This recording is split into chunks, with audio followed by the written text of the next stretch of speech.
For the Minnesota Vikings, unfortunately, the draft is upon us. But it also is for most of the league. And Daniel Jeremiah, NFL Network, former NFL scout, love and respect his opinion. And also, here's what always gets me too. So DJ obviously still connected with the scouting and executive community. So he knows, obviously they're not going to tell him everything, but he's going to be familiar with the inner thinking and how teams view some of these prospects. So it's really interesting to see how there's always a shift, because there will be a mock draft. Like, people will be on mock draft 17.9 by the time DJ puts out one. And then all of a sudden, some of the players that DJ was higher on than the average, and also players that they were lower on than the average, all of a sudden just start shifting. It's kind of magical, right? But his mock draft 1.0 is out. And also, I like that he doesn't project trades. Right, because obviously trades will happen, but you don't know which trades will happen, and it completely foobars the rest of your draft. Anyways, Bears up at 1. If they can't trade out of the spot, which is probably unlikely, someone's coming up, probably the Colts. But Jalen Carter, defensive tackle from Georgia, now just had them dealing with Akeem Hicks. Jalen Carter is freakishly good and scary. He's explosive. He's unblockable, instant pressure, good against the run. He's just ridiculous. Like, he is... Yeah, that really sucks if the Bears... what sucks more is that the Bears will probably trade down from 1 and still get Jalen Carter or Will Anderson and a bunch of picks that they'll probably screw up anyway. 2, Texans, Bryce Young. No-brainer here. Get your future franchise quarterback. Also, I mean, there's some concern about Young's size as well as him and his velocity in cold weather, but you're in a warm weather division. You're playing indoors. I mean, whatever. You'll be fine there. Cardinals. So... If Monty Ossenfort, the pride of University of Minnesota Morris, is going to stick with Kyler, I mean, what if they Rosen Kyler? Because that's what happened when they had the number 1 overall pick. Even though they took Josh Rosen the year before at number 10, they took Kyler, they traded Josh, and I mean, could it be a spot where Monty wants his own guy, especially after that stupid ass contract? Did they take a quarterback here? Who knows? But Will Anderson, absolute freak. I mean, the guy's been a top 5 draft choice for multiple years now. 4, Will Levis. So now, I mean, you're betting on traits. You're betting. I mean, this is the Josh Allen pick. I think Will Levis is going to be super polarizing because he's got some great tape. He's got some really bad tape, but physical tools are certainly there. And I think a team is going to take a chance on Levis. I think there's still an outside chance that Levis is the number 1 overall pick, but conversation for another day. Seahawks going edge rusher Tyree Wilson at Texas Tech, absolute stud. And also the Seahawks later double dip on the edge. The Lions, ooh. This one's interesting. Devin Witherspoon coming out of Illinois. So the Lions defense needs a lot of help. Now, I love Witherspoon. He's an absolute stud and a monster. I have not seen him this high. Like, I usually see Witherspoon in the teens, sometimes even the 20s, but up at 6. Woo! DJ going on traits. And also, I'm sure he's asked around about NFL teams and scouts view Witherspoon. 7, the Raiders. Trying to make up for the Leatherwood pick. So Pete Skoronski, best tackle in the draft coming out of Northwestern, makes sense. Lucas Van Ness. Now, this one also made a lot of waves in the draft community because Van Ness, this high, super interesting. Coming out of Iowa, redshirt sophomore, got after it. Falcons easily could go C.J. Stroud in this spot, but they decide not to. They go edge. There you go. 9, Panthers getting C.J. Stroud. Now, I don't think Stroud gets to 9. I think there will be movement and shaking. I think at minimum 3 quarterbacks will go top 7, but we'll see. But the Panthers get their future franchise quarterback in this spot. Sam Darnold, whatever. And I like Stroud a lot. His playoff game looked really good. Well, not playoff game, but you know what I mean. Like he made some throws that look really damn good. So I do think that Stroud is going to be a stud at the next level. Next up, Philly. This one from the Saints. So at number 10, they pick up Myles Murphy, absolute stud coming out of Clemson, and just more.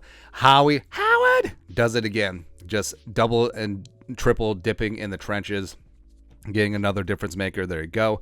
Tennessee Titans. Now, they certainly could go Anthony Richardson in this spot because I'm not sold on Malik Willis. Tannehill is obviously over, but Paris Johnson Jr. Out of Ohio State.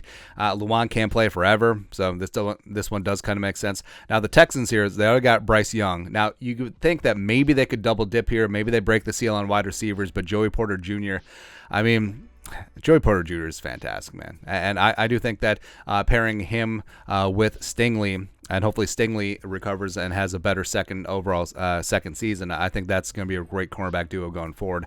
Broderick Jones, I mean, Georgia's going to have like 75 guys drafted again. Going to the Jets. Now, I do like Becton, but you do question what it is going to be going forward. But Jones here does make some sense. Now, could they go quarterback here? Although they're probably going to go free agent quarterback or potentially trade for one. Brian Branch of the Patriots. This is annoying because I love Branch's versatility. He's a quarterback back there, man. And, of course, Belichick and Saban go way back like chiropractic. So this is just a hand-in-glove, high IQ football player landing with Belichick. Nolan Smith going to the Packers. Now, you would think that the Packers maybe would finally draft a receiver here, but who knows what's going to happen in this spot. But, going edge rusher, I guess is never wrong. Plus, they just add another Georgia defender like they did with Walker and Wyatt last year. So there you go. 16. Christian Gonzalez. Now, I really like him coming out of Oregon. He's got length. Actually, this is a fantastic cornerback class. So the Commies pick him up. I mean, the Commies could certainly go AR in this spot, but they decide not to. 17, the Steelers. Osiris Torrance just seems like a Steeler offensive lineman, doesn't he? And now the Steelers had a bunch of issues along the offensive line, and Torrance is literally like 350. He's a mountain of a man. He is a people mover, and he's got a great anchor. I would love to add him to the Vikings if we're making a scheme change, but him with the Steelers makes sense. Trent Simpson going to the Lions. All right, so the Lions double dip on defense, adding a great corner, adding a great playmaking linebacker as well. Him and Rodriguez going forward. Whew. Love that for off balls. 19, the Bucks go. Emmanuel Forbes coming on Mississippi State. He's kind of in the mold of a Cameron Tiny Dancer build wise, but he is a big play machine. 3 pick sixes, like DJ mentions. So he's a guy who's going to go out and get after it. 20. Will McDonald coming off the edge at Iowa State. So they double dip. The pride of Texas Tech, the pride of Iowa State.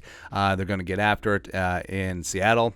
Although you would think that maybe this would be the quarterback. I don't know. Dalton Kincaid. Also, there's going to be tight ends taken in the first and second round. So he goes to the Chargers. Anthony Richardson finally falls to the Ravens. Now, this is likely because Lamar Jackson is tagged and traded. I know that the Ravens brass have talked about they want to have an extension. I don't see it happening necessarily, but we'll see. But Richardson in this spot as an insurance plan in case you trade Lamar, you sign a free agent. Richardson, you grew him to be the future franchise quarterback, sure. And Richardson, I think the buzz around Richardson is going to get huge. After the combine, after his pro day, I think that he's got all the tools in the world. He's extremely raw, except I think his ceiling is as high as almost any other quarterback in this draft. 23, finally got to the Vikings. Tyreek Stevenson, come on down. University of Miami, that's just the U being the U. This is what he wrote. Stevenson has some flaws, but he's big, 6 foot, 214, fast and tough. He would be a significant addition to a porous Vikings secondary. And a lot of the national media people are projecting DBs to the Vikings. Tyreek Stevenson, 6 foot, 214, senior, played his first 2 years at Georgia, former teammates with Lewis Cine. 79.5 PFF coverage grade this year. 5 passes broken up, 2 interceptions, 78.4 quarterback rating when thrown at. Big, tough, physical, a little bit raw, but I mean, when you have tools, you can coach them up, refine a lot of things, and I think that's something that was missing from the Vikings cornerback room. Just that attitude. Just, maybe it's because Peterson's a little bit older, although I do love me some Duke Shelley. Adding Stevenson to the mix where you got Booth as well as Dantzler as well as Evans. I mean, down to clown with that, man. Then the rest of it. So Michael Myers, Friday the 13th. Or I know, was that? Yeah, it probably was. Myers coming out of Notre Dame. Some people see him as tight end 1. He still goes in the first round to Jacksonville. Who knows what happens with Evan Ingram. Maybe they just pair him up. Possible. Jordan Addison is a guy that I love a lot. So it's really interesting that he's the first wide receiver on the board, and Quentin Johnston is not there. But Addison, I think, is the best route runner in the class, going to the New York Football Giants so that Isaiah Hodgins doesn't have to carry everything. FAU going to Dallas. I mean, of course. Bijan Robinson. So this one's super interesting. So Robinson, top 10 talent, but at a devalued position. But him going to the Bills, I mean, the Bills would finally run the ball. I mean, having Robinson as just the workhorse and then having James Cook as your change of pace scat back, receiver back, I think that's fantastic. I think that's a good combo. And also Singletary's not a slouch either, man. Darnell Washington coming out of Georgia. I mean, just an absolute power forward playing in this spot. And the Bengals getting another target for Joe Burrow just makes a lot of sense here. B.J. Ujulari, the Broncos. So they lost their pick to Seattle, but they got this pick back for the Bradley Chubb trade and picking up B.J. Ujulari, Aziz's brother, probably to LSU. Yes, it makes a ton of sense. Brian Brzee coming out of Clemson. I mean, just a difference maker. I mean, you're going to pair him up with Chris Jones. That's just really gross. Just a tough kid, great quickness, was a number 1 overall recruit in his class back in the day, and I really like him. If we can stay healthy, I really like him. And then Jackson Smith and Jigba, slot machine receiver. So you have Jackson in the slot, and then you have Devontae and A.J. Brown out wide. That's just stupid. That's just ridiculously stupid. So that's it. That's a look at Daniel Jeremiah's mock draft 1.0. Vikings going cornerback. Not a name that has necessarily been tied to the Vikings in a lot of these mock drafts. Usually you see a lot of Cameron Smith. Sometimes you see some Joey Porter Jr., etc. So Stevenson, super interesting name. It's a deep cornerback class. We'll see what happens. Long way away, but always respect and love Daniel Jeremiah's opinion. But your thoughts are thoughts. Take a look at DJ's mock draft 1.0. Let us know your thoughts and our thoughts and his thoughts in the comment section below. Subscribe for daily Vikings takes. Want to support the work? Put a little something in the Venmo. But till next time, Skol, production value.